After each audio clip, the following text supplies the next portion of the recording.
Hello and welcome to A Star to Steer Her By, episode 188. Woo! Ah! Caw! Yeah, it certainly is. This week, it's the week of brotherly love here on A Star to Steer Her By. Yeah. We're covering episodes The Sons of Mogh and Bar Association. Just misleading. No, Why? I'm just kidding. I'm just kidding. Yeah, it sounds like it's going to be about lawyers. Oh. Yeah, I guess that is what I meant. It's not quite... It sounds like it's going to be about Quark's Bar, because it's a Ferengi episode, and they're into that kind of stupid pun bullshit, but we'll get to that. Before we get to that, let me remind everybody that I am Ames. in case you forgot, this is Caitlin. You've probably forgot that this is Jake. And I forget who I am. Oh, no. Yeah, who are you? Wait. You are actually Rodek. You're son of Nogra. We've blanked your memory. That's good. Ames got it. That was great. Here, Holy shit. Go home with this dad you've never met before. I'm not part of your family. I have no family. Okay, let's get into this. Sons of Mogh.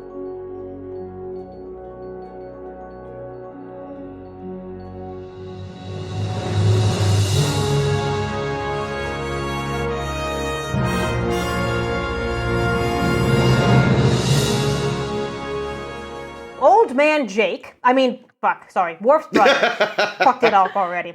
Worf's brother Kurn, same guy, drops by for a casual chat and a casual suicide. I was actually just gonna say, should we trigger warning this episode? A bit. It's gonna be a weird day. Do you want to try it again? I'll put it in the text description. All right, he'll put it in the text description. The thing is, for our Klingon listeners, this is very ritual.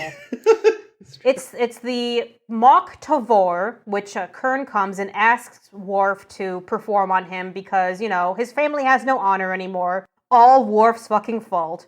Normal Klingon stuff.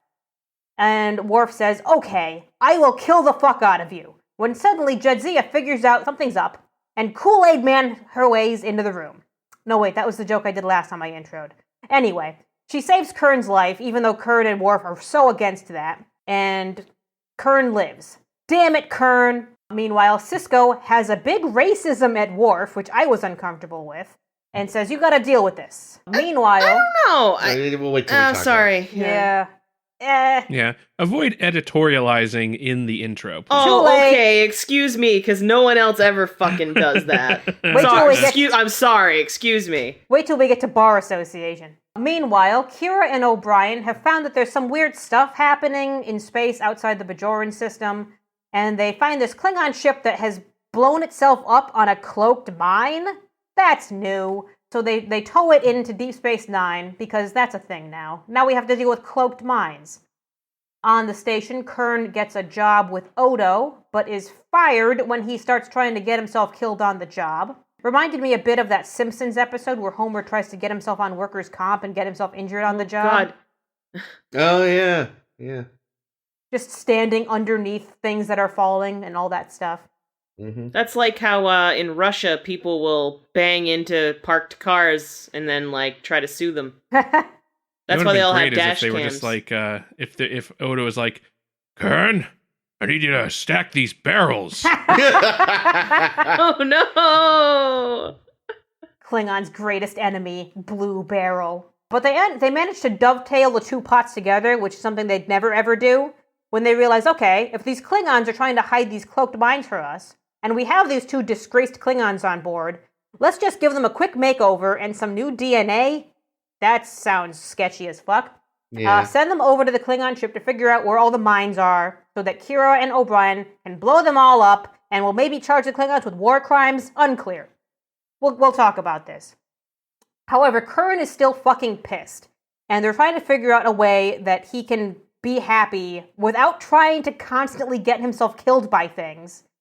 So Dax and Worf concoct this squeaky-ass plan to have Julian do the most immoral thing he's ever done, and this is Julian we're talking about, and he's done some immoral fucking things, and wipe Kurn's memory so that they can overwrite it with a new identity of this schmuck named Chris, son of Nogra.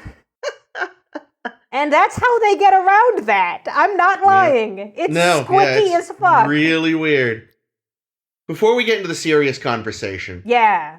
I do want to bring up my final note on this episode, where, Worf goes, "I have no family." Like, you have a son, sir. A shitty, shitty son, but you've got him. Nope. You must be thinking of some other Klingon. No son of mine is a little bitch. I know. I love that we never hear about Alexander, like, for a fucking sentence this whole episode where Worf is talking about family the entire time. I mean, I think he was referring to, like, the House of Mogh, as the family. Well, no, I know, yeah. but again, like, Alexander didn't come up once.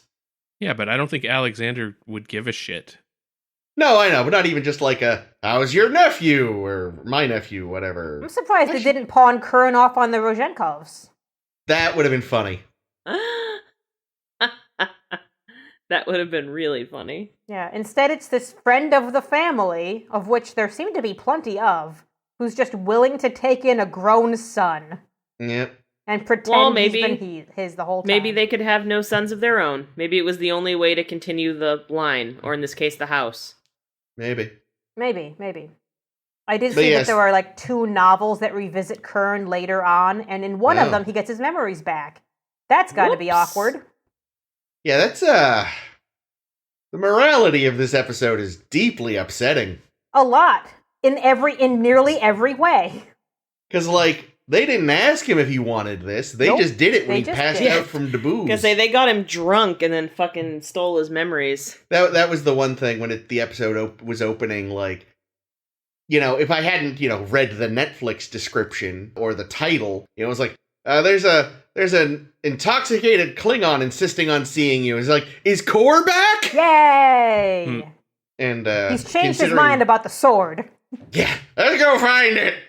Yeah, the ending is very uncomfortable, especially after we've seen how Julian dealt with the Bareil situation, which was, hey, Bareil wants you to keep him alive, even though it's a horrible situation and he's going to be more robot than man. And Julian refuses. And yet here it's, hey, we want to effectively kill off Kurn, do this incredibly immoral thing, and lie to him for the rest of his life, and Julian says, okay! Well, I wonder if it's kind of like a lesser evil kind of thing, because otherwise Kurn's just going to keep trying to kill himself. I feel like there's gotta be another way to like, disown your family in Klingon culture or something. I mean, this whole thing could have been solved by, like, alright, Sisko doesn't want me murdering you on the station. Let's grab a runabout and go somewhere else. Go murder you elsewhere. We know there's all these cloaked mines everywhere. Let's just throw you at one of them. Whee! No, or if he wanted to die honorably, Worf could have been like, oh, this guy's a traitor and doesn't belong here, and then some other Klingons could have killed him. Yeah. You know what it reminded me of was, do you guys remember in, oh god, Requiem for Methuselah, when Kirk was into that robot bitch. Oh god, that's right! Fell in love with this robot bitch, and Spock erased his memory of it because Spock doesn't understand love, and we were scandalized. That's right! Jesus, totally forgot wow, about I didn't even make that connection. Yeah, I thought about that at one point, and I was like, yeah, why does fucking Star Trek keep doing this? Yeah, I don't know. Also, you can change someone's DNA for a couple of hours was new to me. And why was that necessary? Well, because he did have to do like a handprint thing, which I'm guessing may have done like a DNA scan, and because he did only put the special DNA on his hands. Okay. That seems like it should be incredibly illegal, though. Oh, yeah, but it sounds like, for doing an undercover op, This is just the episode of squicky things. That is weird. Well, I mean, the whole espionage angle, going onto the Klingon ship is in direct response to a provocation by a war crime. These fucking cloaked mines, which are now a thing we're going to have to assume could be anywhere. Yep. Much like changelings, could be any tripwire or rat. I think when they got control of the mines, they should have made them explode in such a way they spelled out a dirty word. Heh. I just asked the internet something, and it sounds like environmental factors can cause DNA to be temporarily modified without changing the sequence to alter how it is read. In real life? Yes. Weird. This is from a Harvard Medical School article from November 6, 2017. How stress can change your DNA. How can we exploit that for profit? The Ferengi are on it. I'm going to say start blowing up Klingon ships. Yeah. So I think we can all agree on one thing. Alexander's the worst? 2 things. Okay. Kurn did not look good in that uniform. The Odo uniform? Yeah. Yeah. No. Well, I think that was kind of the point, right? Yeah, he says it's not comfortable. I'm like, of course it's not. It looks awful. That's what I mean. It's just like, it just is not. No. Yeah, it's a color he's just such an imposing figure that he looks right in like Klingon battle armor. Yeah. But like, brown pajamas, not so much. Brown. I thought it was interesting that at least at first he took so well to the job and at least seemed to be like doing okay. Yeah. Well, because he's a hard ass, Yeah, but that's true. But I expected like a lot more resistance. Like I figured that was going to be part of I guess obviously he wasn't really okay with it because he was still trying to die. Yeah. But I expected him to be more like, oh, you dishonor me. You've double dishonored me. Like, or something. I guess I expected more of a fight and it to like maybe cause more tension with Odo because he's like, oh, he's not gonna fuck around on my promenade, is he? And Worf had to be like, of course not. I would never ask you to do this if I thought he would fuck things up. So yeah, I was sort of waiting for that to blow up in their faces. Well, I think because Odo knows that if they'll play ball, a Klingon would be a great security officer because they're as uptight as he is. Yeah, Odo kind of gets it, which brings me back to like Sisko doesn't seem to get it. Like I mentioned this very briefly in the synopsis, and I know it's like it made me uncomfortable for Sisko to say, "Fuck your Klingon customs and fuck everything about other races having beliefs. You're Starfleet, and Starfleet is only this belief system." And I was like, well, I mean, I think it's like. It's one thing, like, you can definitely respect beliefs up to a point, but when it turns to this... Murder. I can kind of see where he's coming from. Well, and it's not just murder, it's like murdered his workplace. It's like you could totally worship Zeus if you wanted to, but if you start sacrificing goats at your office, you might hear about it. Yeah, but what Sisko says, like, I agreed up to the point where you say, you can't do this because you're Starfleet and you're on my station. Fair, absolutely understandable. That's how Worf got around killing Duras, by doing it off the ship. Which he still should not have gotten away with. Whatever, it's Klingon bullshit. We love Klingon bullshit.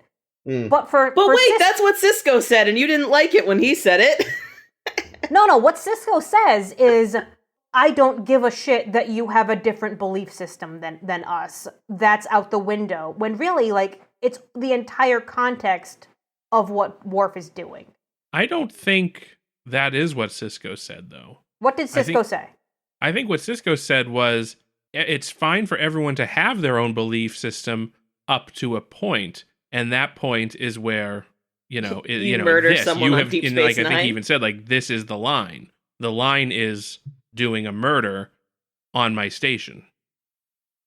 I didn't hear that. I heard, I don't care about Klingon beliefs. I think we have to check the tapes, because I'm pretty sure I remember Sisko specifically saying, this is the line. And I remember him saying, I don't care about your beliefs. Yeah, he may have said both things. Yeah. Yeah, but I think the implication of I don't care isn't I don't care about your beliefs. I think it's your beliefs are not an excuse for what you did. That's what he means. It's not a general statement, I don't care about your beliefs. It is because what, Dax and Worf were trying to make the excuse, well, but my belief system is, and then he's like, no, I don't care about your beliefs. The context of that statement is, when you're trying to do a murder, I don't give a shit about your beliefs. It's not a murder in Klingon beliefs, though. But it does that, see, that's not correct, right? Because we're on the Federation station. I think even more important is that Worf is a Federation officer. He's a Starfleet officer. That's true. And I think that when you put on that uniform, when you take whatever oath that is, you're saying, I agree to abide by the Federation ideals. And now it is your priority to be a Federation officer, a Starfleet officer. Yeah, like, I think, and again, then you wouldn't have an episode, but, like, I think Ben, I mean, he'd probably still think it was kind of nuts, but I don't think he would be chewing Worf out if he had taken some leave, gone to a neutral system, and done it there. It's explicitly the, like, did you have to do it here? That's what set him over the edge. Well, yeah, and I think that, like, this, symbolically, even when he went and killed Duras, there was the whole symbolic taking off of the communicator step, Yeah. Like, that's showing I'm not a Starfleet officer right now. Yeah, although I still... Worf wasn't wearing his communicator, because he didn't respond to Dax. Well, I don't know, but no, I'm saying there was a whole, in the episode, I'm not saying whether or not he was physically wearing the communicator. I mean, he did the symbolic step of removing it, like, this action I'm about to do is specifically not... Well, we just didn't see him do it in this episode, because we only saw Dax dicking around in parks. Okay. He could have done enough pedantry for today. Okay. The note I wrote on that scene was, look, I might be bald, but I don't give a shit about the crazier aspects of your fucking culture, like Picard. Aw. No, what this is actually interesting for, this is actually very interesting for Worf, someone who wants to do the Klingon thing and learns, oh, fuck, the Klingon thing is getting further and further out of my grasp. I'm more human now than I ever fucking was. God damn it, Alexander, you turd. Yeah, no, like, the saddest scene in the whole thing is when he realizes, like, his entire life is his job. And it's like, ugh. Oh, God. Maybe you should just take a shuttle and throw both yourself and fucking Kurn into a sun or something. And Alexander. No, because killing yourself means it's a whatever. He's already dishonored anyway. Well, yeah, but I think it's like eternal dishonor then, isn't it? Look, like, he can convert to Lutheranism or Eastern Orthodox or whatever the Rozhenkos are and go to heaven. They don't like suicide either. I got nothing. Yeah, this is why I say there's gotta Rozhenkos be... adopted the Klingon religion when they adopted Worf. Yikes. No, this is why I'm like, there's gotta be, like, there almost certainly has to be a way to divorce yourself from your family and start a new one or something in Klingon culture. Yeah, wipe your memories. Yeah, I mean, I don't know. Yeah, I wouldn't think so, because they don't want you to be, like, using that loophole to get out of all the dishonor that's on you by way of your house. I think only if, like, you can be adopted by another house, but I think your house has to not exist anymore. So, like, I think if Kurn or someone could petition the High Council to dissolve the House of Mogh, then, Kurn could honorably go, join another house. That would be interesting. It just wouldn't be a good episode. Yeah, but I also think that, well, the other... that, Gowron is not in a position now. If any son of Mogh went to ask Gowron for a favor, the answer would be a resounding fuck off. I think what's interesting, too, is you can tell, like, there's got to be some stress there. Like, because, again, they've still got, like you said, a family friend willing to do them a favor. Like, clearly not everyone agrees with Gowron, but they're sticking with it because of, like, I don't want to lose my honor sort of thing. Literal politics. Yeah. I feel like Gowron's probably a Trump-like figure. Yeah. Where, like, there's a lot, like, probably the majority of Klingons think he's a fucking nut. Yeah. But he's surrounded himself with enough powerful people and kicked down people that disagreed with him or, disinherited them or did whatever he did to Worf. Yeah. He's probably done to all of his enemies at this point. Well, and that's the thing is, like, it's just built into the culture. He doesn't even have to cheat. It's just like, you disagree with me, then your honor's gone. We need to make a Twitter account for Gowron. Oh, I'm sure it already exists. But no, I just want him to retweet Trump's tweets. And just change... We could probably make a bot that would, like, change certain words. Yeah, like America to... The Empire. The glory of the Empire. Kronos, or whatever. I mean, I know there's already somebody that retweets Trump as Gul Dukat, and, that's swaps not out that's not a perfect equivalent, terms. though. No, but I'm just saying it has been done. I mean, really, the Grand Nagus needs to be the one retweeting Gul Dukat, not retweeting Donald Trump. Oh my god! Hold on, Yes! hold on. No, that's great! The Grand We Nagus... can talk about how great he is at making fucking deals and how the Grand unemployment Nagus is down. is actually a successful businessman. Is he? Do not insult How him do that we know? way. Because he's the Grand Nagus. If he wasn't, he'd have been taken down by now. Okay, Trump is president because of what a great businessman he is. It's actually the perfect It's actually thing. No, but see, on Ferenginar, they actually know what a bad businessman is. Allegedly, No. they do here too. No, the thing is, average voter's an idiot. the thing is, all the Nagus has to do is fake it till he makes it. He's probably that good at faking it. Anyway, we're off on a weird topic. Yeah. We're going to talk about Ferengis more in a little bit. Just saying, don't diss the Nagus like that. It's not Yeah. a diss. It's the perfect comparison. I'm gonna switch the conversation back. We see a lot more Jadzia and Worf doing stuff Yeah. because I think the writer said that they're testing out their chemistry and like to see if they want it to go somewhere. I mean, Dax is definitely down to fuck. Oh, but she's been down to fuck since day one. No, but I mean, this time I kind of believe it. I don't know. The flirting was lamer than Bashir flirting. Oh, yeah, I just meant but she looked like she meant it this time. Yeah, The but flirting's also, still like, badly written. Yeah. getting sweaty in the holodeck together, that's... They don't even need to talk. They don't need the verbal flirting. We know. Yeah, that is Klingon foreplay. Yeah. I mean, that's what he did with, what's-her-fuck? Yeah. Pilar. Pilar, yeah. It's kind of Jadzia foreplay too, though, right? Because didn't she, bang her rugby coach or whatever that Oh, was? yeah, yeah, that there's some guy. kind of, yeah. The I wrestling know it wasn't guy. rugby. I can't remember what the fuck it was. I do like that he fucked up and outed himself. Oh, you wore that to distract me. I think I wore this Her for low you. cut shirt. Yeah, that was good. She stole a trick right out of Kira's book. I don't want to know. look more approachable.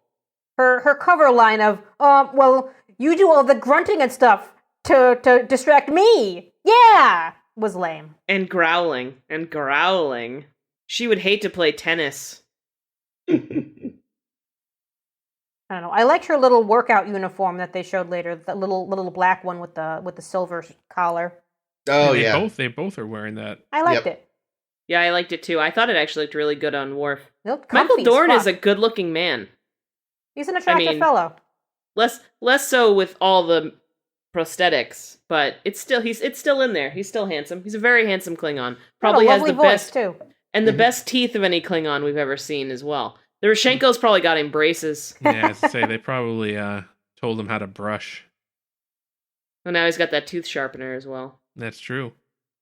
Something that I thought would have been better than the mind wipe ending. Anything. Yeah. Open an ice cream I can shop. see why they did it. I'm imagining the reason they did it is they wanted to leave the door open in case they wanted to have another Kurn episode. Mm. It's like the oh, River we could fails? potentially bring him back somehow. But I still think it would have been way better if he was killed while they were doing their spy operation, or something like it's just like the writers really fucked up because they put two Klingon plots in the same episode. Both the A and B plots were Klingon plots. They met up a little bit when they did the little spy thing, but that's that's Romulan shit. I would have rather had Kurn and Worf do something to have to get into a fight, an actual battle with those guys, and Kurn gets killed. Battles cost money is the problem. Well, I mean, it could have been a fist fight, or could have been a hand-to-hand battle. hand-to-hand, or that guy that almost caught them Right, instead of because just he was gonna kill Worf. What's his ass could have pushed Worf out of the way, and then it would have been double honorable or maybe it's payback. Maybe if you save your friend from being killed and killed in his place, it's triple honor for you, but it actually dishonors them. I imagine if he was killed defending his brother. His dishonored brother? Well, no, That's what I I'm don't know. I saying. think Double dishonored now. I think you could see that as being honorable because it's in battle and it's family, right? It's not about whether or not the brother has any honor. It's just dying in defense of your house is considered an honorable thing. Yeah. But is it honorable enough to get you into Stovacor. Stovacor. Yeah, I think I they feel like there they'll was just come up with like Worf will just be like, "Yep, this is enough." Kurn, as he's dying, is like, "Yep, I checked the book. This is an instant pass. Say hi to Dad." They were figuring out what to do with the how to deal with Kurn, because I know they wanted to bring him back, but originally they were like, okay, Worf isn't going to try to kill him because Worf is so Starfleet now and all this thing. And then I think it was Ronald D. Moore says, no, Worf should kill him. We'll just have to do it as early as possible in the episode so that we can undo it. And then the rest of the episode is the debate, which is fun. I was sort of surprised. That he actually went for it. I really didn't expect it. That's But the point. again, That's what you want out of an episode of TV. Yeah, I guess so. But at the same time, like we've talked about, he is very much like the by the book Klingon. Yeah. So like if it's in there, He did go kill Duras and straight up let that Romulan die. And Oh yeah. I wrote all a that note. other stuff. I wrote a note. Kurn can be friends with Zial. They're both abandoned family members. Nice. wait, who is Zial again? Ducati. Oh, Gul Dukat's kiddo? Yeah. Who's also living on the station now. Yeah. They could be very strange friends. She's 14, he's who knows? She's 19. Oh, I didn't realize. I thought she was still young. No. She'd been, I think the idea was she'd been that young when he'd last seen her before the episode where they found her. Fair enough. I want to know if we're ever going to see Odo collect on that debt. Which debt? The debt that Worf now owes him for taking his brother on. Just because he's so like, I'm a man who collects on his debts. It's like, Jesus Christ, the Godfather did here. fire him like after less than a day. So I don't know if that nullifies the debt. Yeah, no, if anything, it makes the debt more. I took you on your word and your brother fucked it up, so really now, just double dishonor on you, triple dishonor on him, and you owe me 2 favors. And Double dishonor on dumbass. your cow. Double dumbass on you. Dishonor on your cow, yes, also that. did anybody else think, so whenever they were on the Defiant or the Runabout and they were on voice chat with Klingons, the Klingons that were cloaked out there, it felt like whoever they got to record the voice of those Klingons was like a Muppet. It was just Do an impression. I can't do an impression now. It was very not. It was like someone that didn't have a good Klingon voice. It's like, you know how when they're doing like a thing on a set, they're recording a phone call, a scene, or probably also when they're doing any kind of view screen stuff on Star Trek, they just have like somebody off screen reading the lines. Yeah, and then they dub them in later. And then they dub it in actor. later. Feels like they forgot to. It feels like they forgot to do that, or they're just like, you know what, that guy did all right. We'll just keep that. That's fine. It's like what they did with Little Spock on Yesteryear. It can be. Kermit could be a Klingon name though. He's K''RMIT. See, I was thinking more when you said he sounded like a Muppet. I was just picturing Ernie. I don't know why. Just being like, "You won't be warned again." I can't do an Ernie voice. That was not Ernie. I don't know what that was. That was Bane. Swedish chef. Yeah, it was more like like Animal. Animal would make a great Klingon. True. Should have just done Arnold Schwarzenegger. That would have at least. Yiski Burski honor, Huski Didi cloak device. That's good. That sounded very good.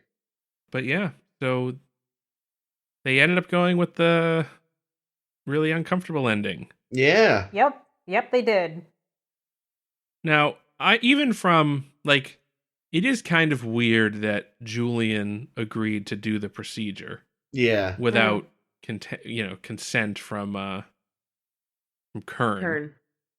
But I even say from Worf's perspective, I don't see how that's honorable at all. Like, that seems like the least honorable death. Yeah. To lose your mind, to lose your memory. Yeah, I feel bad. I feel bad for Nagra, who's going to have to like make up a history for this guy. Like, oh yeah, when you were 13, we went fishing once, and you fell in, and it was a great story. There you go. And you're afraid of water now. Yeah, never go to water.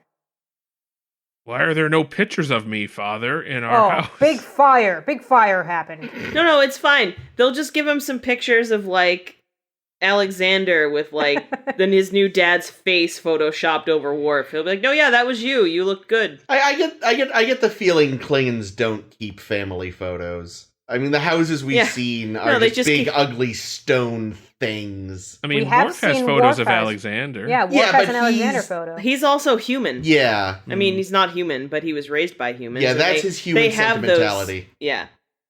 The only keepsakes Klingons keep are literally the corpses of their family members on their ships. Or at least they used to. I wondered for a bit when Worf was really troubled by that Klingon that died because Kurn had to kill him before he killed them, and Worf took it really fucking bad. I thought, man, where's Troy when you need her? And the answer is, the writers realized, oh right, Worf used to have a relationship with Troy, and we should explain that they've left, that they've broken that off, and we should make sure it's clear. And then, never mind, fuck it. Yeah, it was pretty clear already. Yeah. I mean, they didn't resume the relationship in Generations. Yeah, no. That's true. And then right away... Were she and Riker married by now? Like, no, that's in Nemesis. Yeah, that hasn't happened yet. But they get back together in Insurrection, but I don't think that hasn't happened yet. I don't even think... yeah, no, we until we get to the gray uniforms, we're not even up to... First Contact? Yeah. Yeah, but Generations has happened. Yes. Yeah, I liked them together. I know it's an unpopular opinion. Yeah. I know we're going to see more flirty times with Jadzia, and I'm interested where that's going to go, because I remember liking them together, but after we've seen the first couple of seasons of Jadzia, it's like, I wonder how I'm going to like it now. No, they do seem to be working on improving her, just like they've been improving Julian, so... Yeah. And they seem, like, pretty good together. I agree that, like, the flirting isn't super well written, but I feel like when you stick them together in a room, it doesn't make me upset. Yeah, like, I kind of believe they want to fuck. Which is more than I can say about a lot of the men they've told us she wants to fuck. I've only ever believed it about a woman so far, in fact. Yeah. Yeah, I'm actually pleasantly surprised that the writers didn't try to do a boys plot with Jadzia and Kurn. Oh, no. That'd have been awkward. I'll get one of the sons of Mogh in me. Ugh. I want 2 dicks at once, and I don't care which one of you it is. Actually, if she fucked them both, that would also be 2 dicks at once. I mean... Which I mean that they're both assholes. Yes. Yeah. I get you. I thought you were going to say DVDA, but... Speaking of brothers who are assholes, I'm going to start moving on towards Bar Association, unless you guys have more. Cool. Nope. Quick synopsis of Bar Association. Rom's got an ear infection from giving himself too much umox. Yuck! So I hated that detail! Umox. We'll get to it. Holy God. He's just so candid about it. There's just so many umox jokes, and I've been done with them for the past several episodes. This wasn't even a joke. This was like a self-own. Well, to be fair, I don't think the ear infection was caused by the too much umox. That's what he said. He mentioned that it was likely a component of it, though. Oh, but anyway. Yeah, no, he specifically mentioned it. That's horrible. And then he asks Lita if she wants to give him umox, and I was like, God, I screamed at this. But anyway, we'll get to this. Yes. Okay, so Rom's got an ear infection, but he can't take a sick day because Quark won't let him. And Bashir jokes, you should start a union. A union, you say? Union? So somehow, Rom gets all the confidence he's never had before in his fucking life, and he's suddenly... Except when defending his son. Son's gone.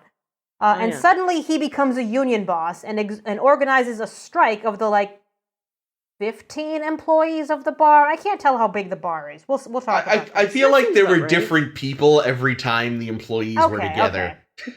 So he organizes a strike to strike against Quark's mishandling of the bar and all the poor working conditions and all this stuff.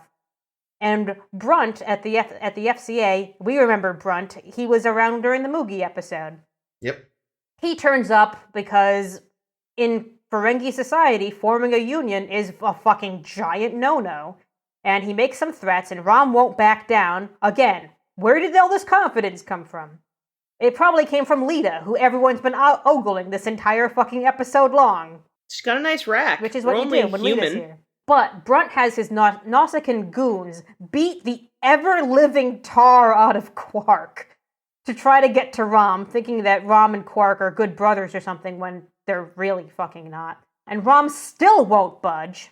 Meanwhile, Quark devises a genius plan in fucking medbay after he's had his ass handed to him. And his ocular cavity broken. Ugh, Yeah, poor that's really bad. Quark. He comes up with this genius plan to give the workers what they want as long as they don't call it a union anymore, because that'll get the FCA off their backs.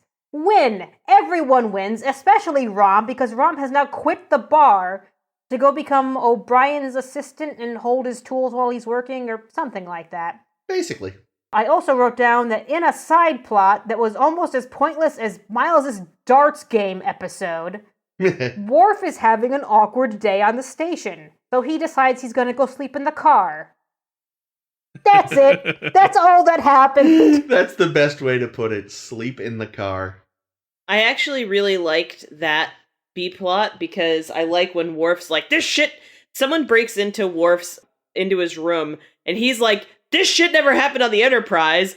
And Odo's like, oh, really? Odo's like, remember that time Rasmussen showed up? Odo's like, I've watched TNG. Here are I've some seen that episodes. series. My note on that was Odo knows his continuity. Well, I like how he had it like queued Ready. up on his PDA. Yeah. He just like was like boop boop. Yep.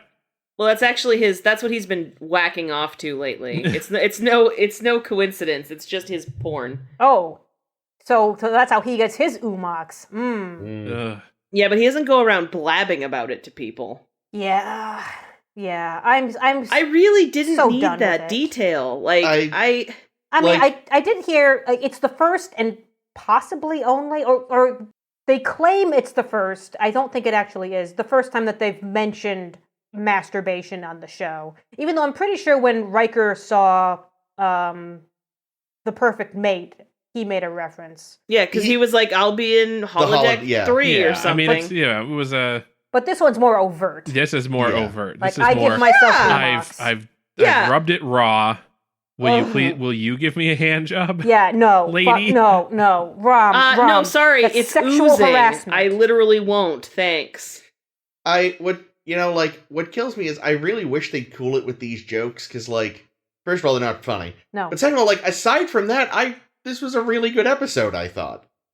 I liked Rom being, like, the FCA at this point is clearly just going to keep a very close eye on this family.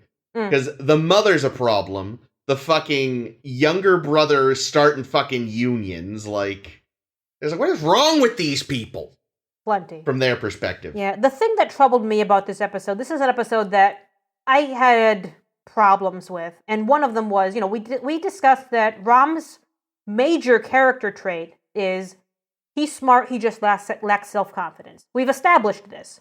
When suddenly, at the drop of a pin, he has all the self-confidence he needs to make, like, great speeches in front of the entire bar and get everyone on his side. And they weren't great speeches. They were good speeches. They were, like, competent speeches. They were kind of trite. They were exactly what they needed to be, which is not anything we've seen from Rom yet. And I would have loved to see the progression instead of the snap. Suddenly, you're a union boss. Oh my god. Yeah, that's true. The, like, stumbling steps. Yeah, you could have, like, cut the Worf B plot and spent a little more time there. But I think you hit on it, one of you hit on it, is, like, I think a big part of it was, this has made this lady he's kind of got a thing for upset. And so that's gonna, like, Lisa? that's part of what's, Okay. And that's part of what's maybe driving him a little. Oh, yeah, I she was saying that he only responds stands well. up when it's to do with the kid. So I guess you're saying that Lita when is the someone new he cares Rom. about is Not. the new damsel in distress. Woof. Well, not Well, I just think- that. I mean, it's that when, she responds to him acting like a big shot, She kisses him. She Yeah. kisses him, so... And she's always at the front of the group kind of cheering him on. Well, that's because she's a character we've seen before. Yeah, but also I think that's a big part of what sort of helps him. Yeah, I think what I would have wanted is, if we lose the Worf plot, which is entirely pointless and really dumb, Yeah. is I would have loved to see Lita actually helping him build his confidence Yeah, that throughout would the have been good. episode, so that by the end, when he makes the big impassioned plea, after Brunt and his goons have yelled at everybody, to actually get everybody to stick around. That would have been great. I did love, though. Yeah, it's interesting because he's still sort of, even as he's going completely sort of against everything Ferengi culture stands for, he's still utilizing it. Yeah. And sort of in that, the two big moments where he's like, when you see an opportunity, you grab it. They just never wanted people to, you have the opportunity to be, let's make a union. And then also, if your accounts on Ferenginar mattered, you wouldn't be here. Yeah, the line I really liked is, but we don't want to not be exploited. We want to find a way to be the exploiters, which is right.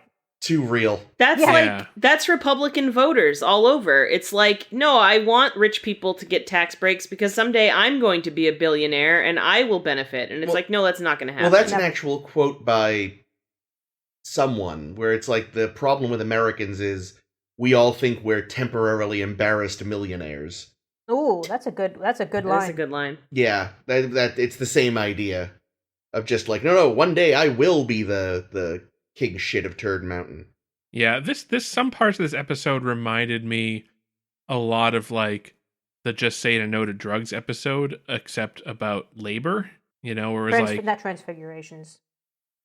Well, it doesn't matter. It's just anytime they do a very special episode, you know, where it's like, it's education. We're going to teach you about symbiosis, labor. You know, we're going to teach you about, O'Brien had some ancestors that were, that got getting killed.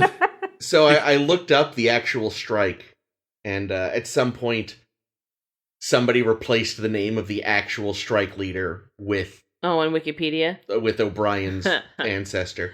Oh, that's amazing. See, I read that they looked up the actual strike, and the actual strike said that he died in the Allegheny, but that's not where the strike was. The strike was in the Chesapeake. Oh. I mean, he's also descended from kings now, too. Yeah, is it kings and... He's sounding more like Chekhov every day. Well, I was about to say, like, the thing with the Allegheny can be explained away by, like, it's been a couple of centuries, stuff gets mixed up. But yeah, no, it is funny, the idea that he's suddenly get all this. Although I will say, I did enjoy rabble-rouser O'Brien. I didn't. I didn't need any of that. It just seemed very in his character. Like, Julian's like, I was kidding. And then O'Brien's like, yeah, no, fuck it. Fuck the man. Tear him down. And then they're sitting there trying to guess who's gonna break. I did like the very unsubtle statement of like, yeah, Pac-Leds. They're the ones that cross the line. Yeah. Well, you gotta figure. Yeah, totally. So, wait a minute. So back to O'Brien's strike. Was it is he a direct descendant of this person, or? That's his claim. Yeah, he says Sean Aloysius O'Brien from the 1902 Pennsylvania mining strike. So O'Brien's descended from Americans. Yeah, apparently at some point they moved back to Ireland, I guess. Maybe after Sean was killed. Yeah. Yeah, maybe. You gotta escape from all the people who are killing you and throwing you in a river. Yeah, but to escape back to Ireland in 1902... Probably not the safest thing either. They're not the safest people. I mean, the O'Brien specifically. I mean, O'Brien keeps fucking kayaking despite the fact that he breaks himself every time. Well, he knows he can be fixed. True. It's reason to go hang out with Julian. Displaces his shoulder by getting a drink. Yeah.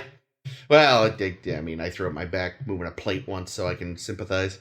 He at least has the excuse of actually being older. I did that when I was in my 20s. So I'm wondering so we have this off-screen brawl between O'Brien, Bashir, and on one side, and Worf on the other. I feel like Bashir is just stuck between the two. Yeah, no, he was definitely caught in the middle. But what was the disagreement? I wish we had at least seen the start of it. They went to talk to him because he was crossing the picket line. Right, but why would...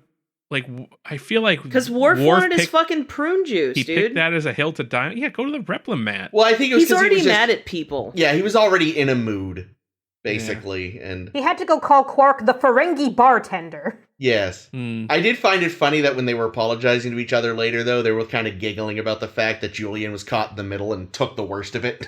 Did you see how far I threw that silly bitch? Oh yeah, it was a real good throw. You know, the thing I actually really did love about this episode was all the hologram quarks that were working in the bar. I that loved was a them fun scene. so much. The emergency waiter hologram. Yeah, and how they failed utterly. Every single one of them dropping drinks. Basically, you have a cell phone near them, they disappear. I thought that was very cute. I did too. That was fun. They really though. So in a shot, they had the shot, but the scene between Odo and Quark that was just shot in front of a green screen that they composited in the bar with all the quarks in it. Yeah. And they really should have thought to not use clear glasses on Quark's tray. Oh no. Because they were just disappearing. Oh, I didn't even notice. Oh, I didn't either. Yeah. As part, they were just, you could see reflections, highlights on the glass, but the glass itself would disappear into the background. Just use an opaque cup. Yeah, That an would've been opaque cup fine. or just probably a different color glass that wouldn't have gotten, keyed out. Yeah. Whoopsies. Maybe that's what they were so busy worrying about it getting keyed out that they then didn't think about Yeah. what it Yeah, would be 'cause, if it was clear. Yeah, they definitely could have used, and they were empty, so they could have just used a cup, something opaque. But Why were that they was empty? the effect. Because he drops the tray, right? Yeah. The tray that the real Quark was holding was empty, so maybe he just had picked up the glasses. Gotcha. Yeah, I didn't even notice that. I was Yeah, too I was- busy staring at Odo. I was just too pleased by all the various quarks. Running around. It was very cute. Yeah, I read that Shimmerman was on the SAG board, so this episode hit very close home to him. As being someone who's very pro-union and having to play the other side of it, which was very interesting. Yeah.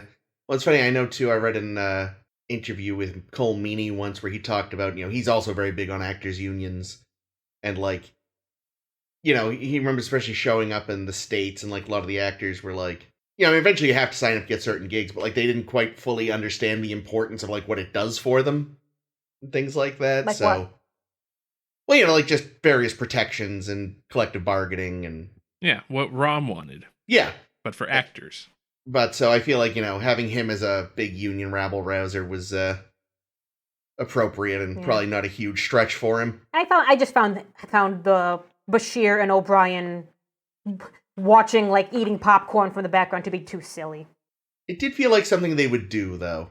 Yeah, I had a question. So my question, as I asked a little bit in the synopsis, is just how big is Quark's bar? Because I counted 15 people in that strike. And is a union of, a very small organization even worth it? Well, I mean, it is because they won, right? If Quark, They won kind of by technicality. If Quark hadn't figured this out, one of two things would have happened. All the union workers would have gotten killed by the FCA, or Quark's bar would be shut down and all of them would be out of jobs anyway. Right, but exactly. So, both of those things would have happened, right? Because if they were killed, Quark's bar would shut down from lack of employees. I mean, the minute the FCA went after a non-Ferengi, there would have been an intergalactic incident. Oh, that's a good point. Because they would have pressed charges, unlike Quark or any of the other Ferengi. If they'd gone for a second, when Brunt is quasi-threatening Lita, but then being but who can extinguish those pillows? It's really weird because it's but she's not a Ferengi. She shouldn't be bound by your rules. Yeah, that's what I was thinking too. Yeah, that's the real problem. Is the fact that for the FCA is the fact that he has a staff that isn't 100% Ferengi. Mm-hmm. It would have been slightly easier to threaten them in that case. Plus, I assume she doesn't have any accounts on Ferenginar. No. Mm-hmm. Nor does the weird yellow lizard woman with the stones in her head, or... It's not weird. That's completely normal for her species. That How one dare you? random woman who seemed to swap out with a different woman sometimes. Yeah, I don't know. It makes sense to me that they would have a union. I just feel like whenever I hear about unions, they're always for larger corporations or larger entities, like actors, because there's thousands of actors or mine workers or teamsters or what have you. But I also don't want to say too much because I don't want to get my knees broken or my car blown up. Yeah, I mean, the thing is, in the real world, of course, they would join up with...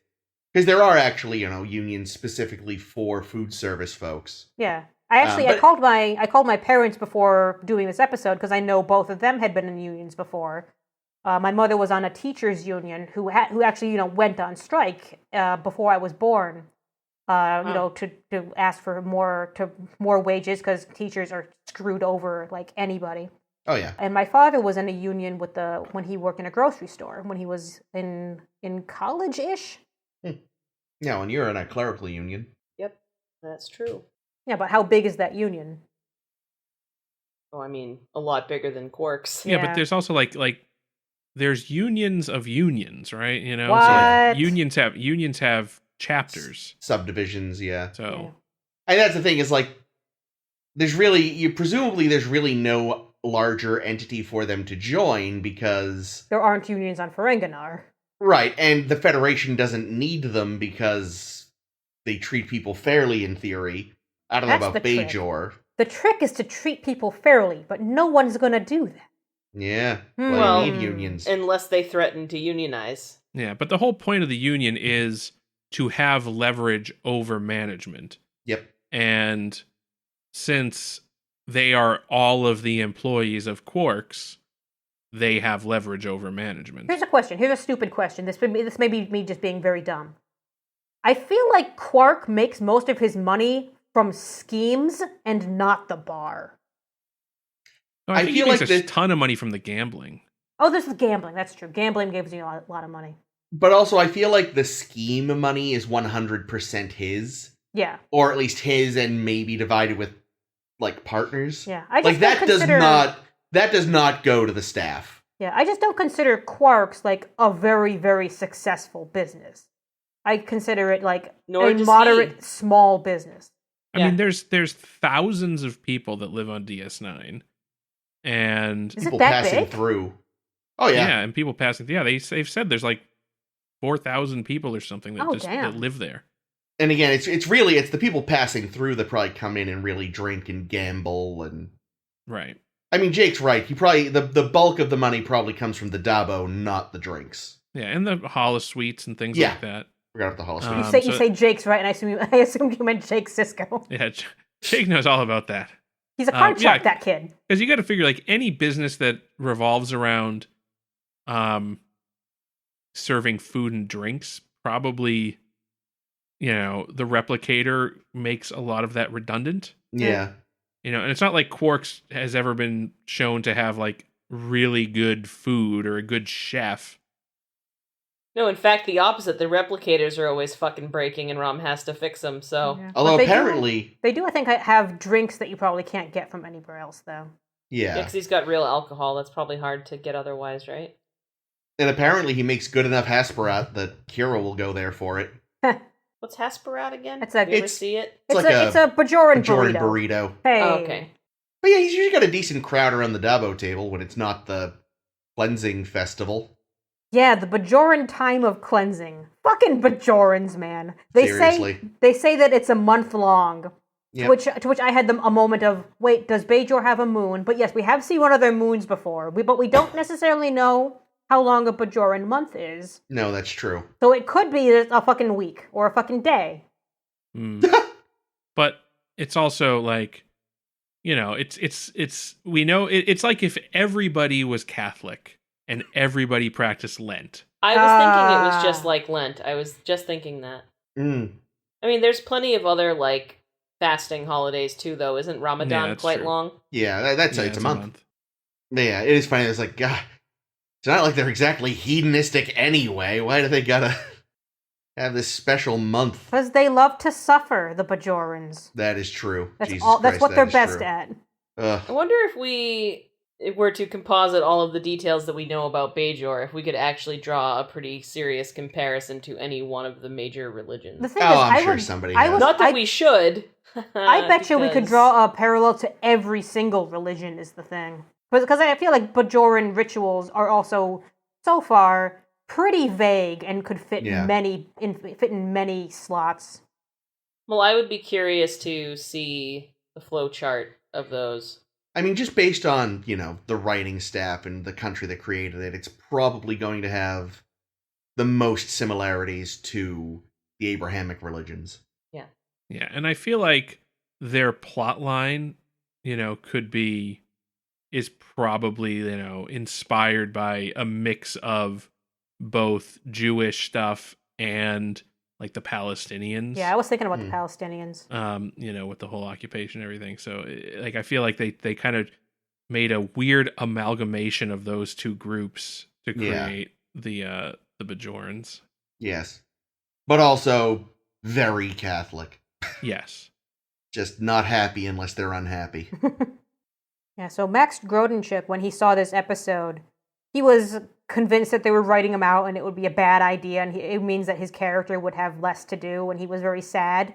Oh, poor Rom. Yeah, but we're gonna see him in different plots from now on, which I think is gonna be good. Yeah.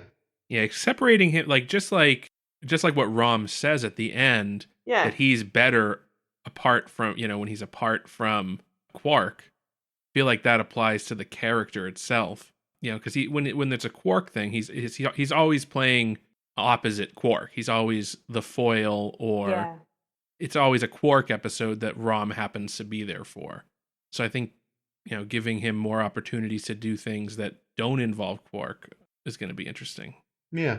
Well, plus it would also be interesting to see how their like family dynamic shifts if he's not just like Quark's little bitch at the bar all the time too. Yeah. Yeah, I hope they still interact a lot though, because the two of them work great together, and I know the two of them are also good buddies off stage. Yeah, that's what I'm saying is I would like to see them together, but like outside of the typical like the dynamic we've seen for the last couple of years. Yeah, because Quark even says it, and Rom echoes him after the fact that like when it's business, they're not brothers; it's employee and employer, and yeah. And not for the first time, Rom has reminded Quark that, like, as long as I'm working for you, all I have to look forward to is you dying so I get the bar. And he doesn't want him to die. I loved that. I thought that was really so sweet. Cute. That whole end scene was, in a weird way, kind of sweet. Yeah. It was. It was like, Quark was... Because you also saw a lot of Quark actually showing affection for Rom, too, saying, I don't want you getting killed by Brunt, but I don't know how to help you in a way that won't get us both killed. Yeah, well, because he's just too Ferengi, Mm-hmm. Yeah, I know with this episode, they tried to, like, toughen Quark back up because he'd been getting too nice over the course of the last couple of episodes. Too much root beer. Obviously. It's that sweetness. Yeah. I liked when Cisco threatened to make him pay his back rent. Yeah, that's weird I did too. I noticed that scene because I realized, like, okay, so Quark doesn't currently pay rent? Nope. Or does he just get out of it? And the Federation, or not, whoever is running things on Deep Space Nine doesn't care? Yeah, it's the Federation and they don't care. It's probably true, though, because he, like, brings people in. Yeah. Well, if you remember all the way back in... Emissary? First Emissary, episode. Cisco made a deal with Quark to stay. Like, Quark was going to shut down the bar and leave. Yeah. So maybe part of that deal is, all right, I get to be here rent-free. But I also imagine, like, even if that wasn't a deal, like, what are they going to do with Latinum? I'm sure they could use it. I'm sure it could be come in handy. Buy things at Quark's. That's right. Well, I mean, it seems like Latinum outside of the Federation is a pretty universal currency. Yeah. So I'm sure if the Federation needs to acquire anything from any non-Federation world, they probably have a big stockpile of Latinum that they use to do it with. They probably do a lot of barter, too. Yeah. We'll give you some antimatter warheads. Wine. Yeah. Biomimetic gel, whatever. So much gel. Yeah, I thought it was really good, too, at the end, where, like, Quark, doesn't know how to express himself properly. And you can tell he doesn't really want Rom to leave, but he can't say that because he's Quark. Yeah, Armin Shimmerman has stated that, like, he left his portrayal in that very, very last moment as flat as he could so that the audience could kind of fill in for him. Because, he doesn't want to just show, like, oh, I'm sad my brother's leaving, or on the inverse of that, fuck my brother because he's leaving. He leaves it very plain, which I thought was a really nice touch. Yeah, it was a good choice. I thought it was a little fucking inconsiderate of Rom to not give him any notice. Yeah, especially after he just, like, it's like if you went to your boss and was like, I want a raise, and your boss, hem and hawed, and then finally was like, all right, fine, I'm going to double your salary. And then the next day you're like, all right, I quit. What? Well, the greater good and stuff. Yeah, now Lita's got a bigger salary, and Lita can go thank Rom. With Umox, of course. Yes. I mean, it's less gross than whatever she does with Julian. Yeah, well, what I find, I think I don't get the point of having her and Julian in a relationship. We never see them on screen with each other. No, we don't. We've never seen them on screen. I mean, there was the episode that she was like introduced, and and he was like, "I'll see you later." Yeah, and then there's the episode where Dax met all her old hosts, and they were seen in the same room, but I don't think they performed together at all. No. Now I'm wondering if I'm sorry, I'm ashamed of myself. I'm wondering if because Lita, as we've noticed, has a very prominent feature. I wonder if you can give titty fucking Umox. Oh my. Oh, I bet you could. Yeah, you totally could. Big enough knockers and big enough lobes? Totally. Yikes. But I'm guessing though that The in look on Ferengi Chris's culture face is the best. that like Oh yeah, titties probably aren't a big deal. Yeah, they're probably not a sexual thing because women are just naked on naked all the Ferengi. time. Yeah, you're right. There's probably nothing sexual at all about them. Well, maybe the really deviants like it. Maybe. Yeah, I wonder how much Ferengi understand like the sexuality as perceived from other cultures, because they have the beautiful Dabo women, scantily clad as fuck, under boob galore. Like they seem to know like what is going to get their patrons off. Yeah, exactly. They understand it as much as it is a benefit to their business. Yeah. They know that, we sell a lot more, people spend a lot more time at the Dabo table when they think they might get a nip slip. Yeah. I do like the idea that like, for people it's like, scantily clad and lingerie and this and that. You figure Ferengi foreplay, the woman comes out in like a full fucking Victorian dress and hot dog bustle suit. and And she's got like ski pants and a parka. yeah. She just like it's like instead of a several striptease, hats. it's just she's putting on more layers, like do. So taboo. Put it on. by the end she's like fucking Randy in A Christmas Story, can't put her arms down. Can't put my arms down. Oh, I was gonna ask. I can't get up. Sorry. Did you guys see the Nausicaans playing darts in the background? Oh No, god. That's what they were doing? They were love throwing them. darts at each other. I was wondering what they were throwing at each other. I didn't realize they were supposed to be darts. Yeah, they were played by the two professional dart players that they have do consultations for the dart scenes, so that they knew that they weren't going to hit each other in the face or anything. And they patted the fuck out of their chests and just had them throw darts at each other, and I fucking lost my shit. That looks like it hurts. Most Nausicaan games do. That's so funny. I completely. I was not clear. I knew they were throwing something at each other. I didn't realize it was darts. That is fantastic. Yeah, so now that when Bashir and O'Brien are can go back to Quarks now, they're gonna be like, where are all our fucking darts? Play darts, human. Why are they covered in blood? Yeah, I'm surprised they didn't challenge Rom to a Domjot tournament to settle the strike. Oh, that would have turned this into an 80s movie. Oh no. Fucking, there's a montage of Rom learning Domjot. You're the best around. Nothing's gonna keep you. Da-da-da-da. I don't know the words. Oh. That's abundantly clear. Man, you guys got more dress up with Miles and Julian at the top. Yep. You're gonna see lots of that. Just whatever costume they have handy. Why do you get to be the king? In reality, like the line is like, because I'm descended from him. In Cole Meany's head, he's going, like a fucking lime, he's going to play an Irish king, you bastard. And really, the answer is because he replicated the costume for himself. But that too. And it is his hollow program, which he did point out. Yes, that is true. Still, it might be polite to let your guest be the better character. Not if he's English. So I'm wondering, like, these hollow programs that they do. Porn. They're pure porn. Like, are they? I wonder how interactive they are, or if it's just like a 3D movie that you get to stand in. No. Like, can you change the outcome of that battle if you wanted Probably. to? You fucked it up? Yeah, probably. Yeah, because remember there was the first time we had Kor and them. Yeah, they're He doing was the Battle trying- of Britain, I think. Well, no, he was trying to do the Battle of Bach or something. Oh, and he Kor kept was. losing it. Hmm. And he's like, he's not coming out till he wins it. So Ah. yeah, it's it's a video game based in history, so you can lose and history can go wrong. That sounds like Whoopsie. fun. It does.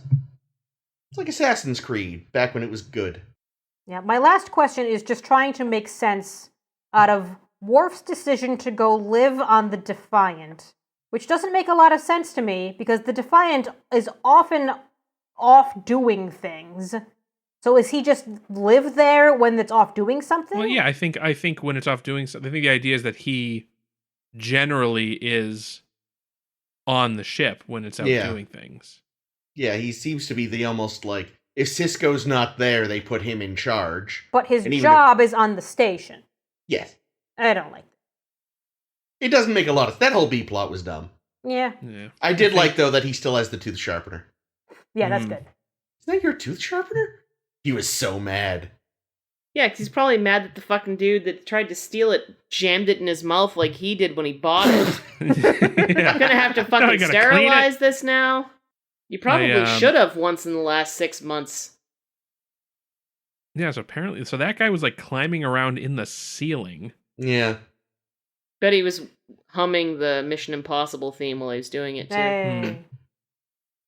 Also, though, like, in Worf's quarters, there's all kinds of, like, Klingon weapons and ceremonial shit and batleths. Yeah, but you can't Yeah. fit those things in your pockets. He had, like, a bag. He probably could have, You can't fit those things in a bag. Yeah, it was a pretty small A bag. Macleth maybe, but not a Batleth. but, like, why even rob him at that point? What else does Maybe he Worf just have gets of off value? on it. Maybe he just gets off on it. What did he need with a tooth sharpener? Nothing. Maybe he just likes personal little trinkets. Maybe. Yeah, Maybe he's he, a pack sticks up rat his or a... What are those birds that collect shit? Magpies. Yeah. No, I mean a lot of them do it. Yeah, but magpies are especially known. When Worf goes to O'Brien, being like, how can you stand it here? O'Brien's like, you kidding? I actually have shit to do. It's great. I'm not just standing in a transporter room all day. Oh, yeah, Yeah. I noticed that. Oh, clearly Miles must read O'Brien at work. Yes. Like the webcomic where he literally does nothing at the transporter pad all day Exactly. long. I also thought of that So I comic. thought that was an amusing touch. It was. All right. Well, if nobody else has any more amusing touches they'd like to speak about that do not include Umox. Damn it, I was going to make an Umox Yeah, joke. no No. more Umox jokes. We're done with them. We're cutting them Well. from the rest of the series. Yeah, I don't think we have that ability, but... We do now. Next week, we will talk about 2 more episodes of Star Trek Deep Space Nine, a session, and rules of engagement. Terms of Another endearment. Ferengi? That another Ferengi episode? Yeah, I don't know. I don't know. Sounds like- Engagement Sounds might be like rules a of battley acquisition. thing. Oh, Klingons? Yeah, a marriage. I will say, Oh. Bar Association might be a bad pun, but it's better than any of the Q title puns. Oh, yeah, that's true. Oh, Anyway, sorry. so Well, speaking of... Cupid was That one was good. pretty good. But I don't feel like it had anything to do with the episode. Did it? Yeah. They were trying to hook up Vash, right. Vash and Picard. Oh, Yeah, okay, yeah. okay. And then Q Uh, ended up hooking up with her instead. Yeah. Ah. Gross. Wah, wah. I know I already started the closing thing, but when Kira was... Oh my god, we never even really talked about... First of all, we never really talked about her and Miles blowing up all the space mines. Oh, yeah. That's what they did in the Mogh brothers Mogh, whatever the fuck. When she was complaining about not feeling well, I was like, are they starting to lay down the groundwork for her to be pregnant? Uh-oh. I was mad. that comes about in a very different way. Well, that's fine. I was still angry about it. Anyway, enough about that. Next week, a session, rules of engagement. If you like what you heard and you want to hear more, you can find us where all fine podcasts are sold. We are on SoundCloud, Stitcher, Google Play. Oh, Google Play, by the way, if you're using that shit's going away. Is it? It's going to be YouTube music or something now, I think. Christ. That sounds awful. Yeah, no, it does sound awful. But we're going to be on it still? I have no idea. Oh, good. We'll have to look into it. We're also on Apple Podcasts. There you go, Apple Podcasts. You can find us on Facebook by searching A Star to Steer Her By. You can find us at SSHB Podcast on Tumblr and Twitter, or you can visit sshbpodcast.com, where you can read some essays and shit. Our And our fanfics are rankings. certainly up. Yep, fanfics are there, rankings of seasons, bests and worsts, and my personal favorite thing to remember exists, Jake's ranking of shitty admirals. You might see someone you recognize. As usual, I have been Caitlin. I have been Jake. I have been Chris. And this is always Ames. And hey, we actually have not one, but 2 rules of acquisition this week. Hell yeah. Number 263, never allow doubt to tarnish your lust for Latinum. And number 211, employees are rungs on the ladder of success. Don't hesitate to step on them. Nice. Womp, Jeff womp. Bezos would make a great Ferengi. Jeff He's Bezos not? is probably going to masturbate when he hears these words. He does listen to every podcast. Well, at least the ones that we put out. Obviously. Big fan.